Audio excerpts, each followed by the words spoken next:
This is Dr. Harris, and I'm going to show you how to set up the Virtualbox image for our Vivado environment.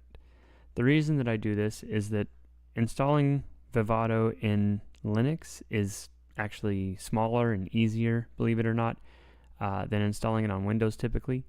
And every Windows update seems to break Vivado in various ways. So instead of trying to debug 60 different student computers with slightly different Windows configurations, I just have this one Linux set up, and it's easier to debug. And everything's installed in this. So first, a virtual machine is basically a computer within a computer. So this VDI file here that you will download is actually a virtual hard drive. VDI is for virtual disk, and we're going to load this using a software called Virtualbox. So you can download Virtualbox for free online. I currently have version 5.1.26. It's an older version, but it actually works really well. The newer version seems to be a little buggy, but I've got Windows 10 here, so whatever works for your computer, you could try out different versions. So first you need to download Virtualbox, and you also need to download this large file here. Now this file is about 50 gigabytes, let's see, which is massive. However, it's a full computer with all the tools that you would need to do all of the assignments in our class. And so what we're going to do is we're going to start out here after you've downloaded these. Click New, and we are going to create a new virtual machine. So I'm going to call it 2018 Vivado. I'm going to select Linux, and it should be Ubuntu 64-bit. Now if you look in this list and you only have 32 bits, you don't have any options for 64, there's two things that could be going on. The first is that your processor is a 32-bit processor, and that won't work because Vivado only works on 64 bits, and so I had to have a 64-bit Linux, and that only runs on a 64-bit computer.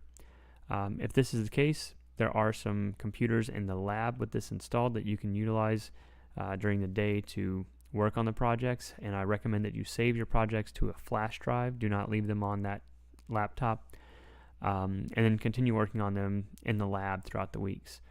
Another thing that you can check, sometimes your BIOS locks your processor on your computer, and it doesn't allow you to use it in a virtual machine, so it'll just show you 32 bits, but you actually have 64 bits. In order to figure out if this is the problem, hold down the Windows key and the pause button on your computer, and that should pop up your system window here. There's other ways of finding your system information, but the important thing that I'm looking for here is system type, 64-bit operating system. So that means my Windows is 64-bit, therefore I should be able to use 64-bit Linux. If this is the case for you, you're going to have to Google your laptop or your desktop and look up processor virtualization BIOS.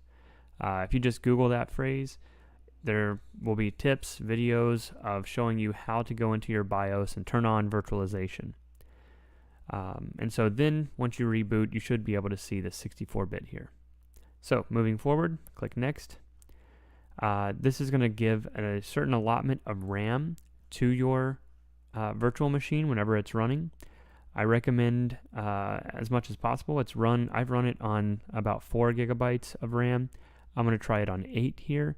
The more RAM, the faster. However, make sure that all other things are closed on your computer when you're doing this.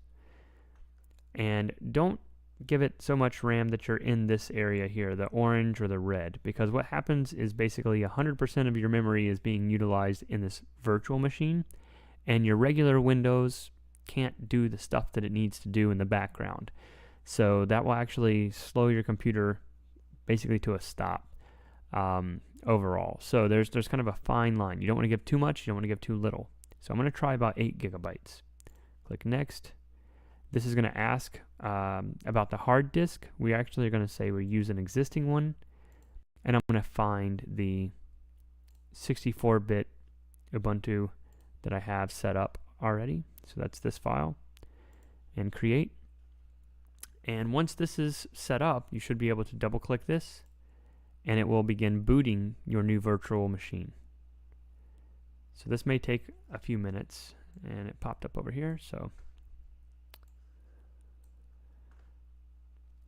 if you're booting up and for some reason this just stays a black window and you don't see anything for minutes and minutes and minutes, typically that means there's some kind of graphics driver issue in Windows. So you can again figure out what your graphics card is and Google how to adjust your settings such that you can use Virtualbox. So this is the boot here. Alright, so I've got osboxes.org as my login. I'm going to hit enter. So once this boots up fully, you have a full Linux computer running within your Windows machine. And what I've done is I've set up a few things to make it easier on you. So the first thing is right here, if you double click this script, this will allow you to set up your Google Drive. And this is useful because if I need to see your code to debug it, if you're having issues, basically what you need to do is send me your code. But I can't just take the code that you've written. I need the entire project folder. You can't email it because it's got binary files in it and all this other stuff. So the easiest way to do that is to simply set up a Google Drive. You have one. Your school account is your Google Drive account. But set it up here. Just when you click on this Google thing, it'll pop up and say, what's your email address? Type your school email address, and then it will take you to the normal login screen. Then you can zip your folders for your projects, drop them on your Google Drive, and share that link with me. And then I'll be able to manipulate that from my computer. You need to install the guest editions CD image. And so the way to do that, you just simply click Devices, install Guest Editions, double click this. So right click anywhere in this blank space and go to Open Terminal here. And you're going to type sudo space /VB, and you can hit tab and it will autofill a little bit. And what we're looking to do is do this Linux editions file. So type L and hit tab again, and it should automatically fill out that whole line. So again, just type the beginning of that file name, hit tab, and it should autofill for the most part. When you hit enter, type in the password, osboxes.org.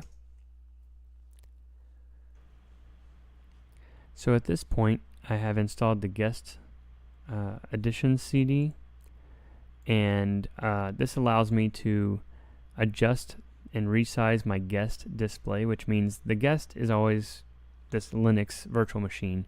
Anytime you see the word host, that means your Windows or your Mac laptop or desktop computer. And so I've got this set up so that I can actually resize this window. Another thing that you can do is you can resize the virtual screen here to different basically display settings. If it's too small, then try this. You can also just zoom in by a scale factor. Depending on your graphics drivers, I've noticed on Macs sometimes this is an issue. The next thing that I've done is I've set up this Vivado folder. So you're going to double click that. The important file in here to start with is run Vivado script here. So double click this. You should see this pop up telling you it's doing stuff. So it will take a few minutes for this to open up. So once this opens up, you can go ahead and click on File, Project, New. This will start our new project.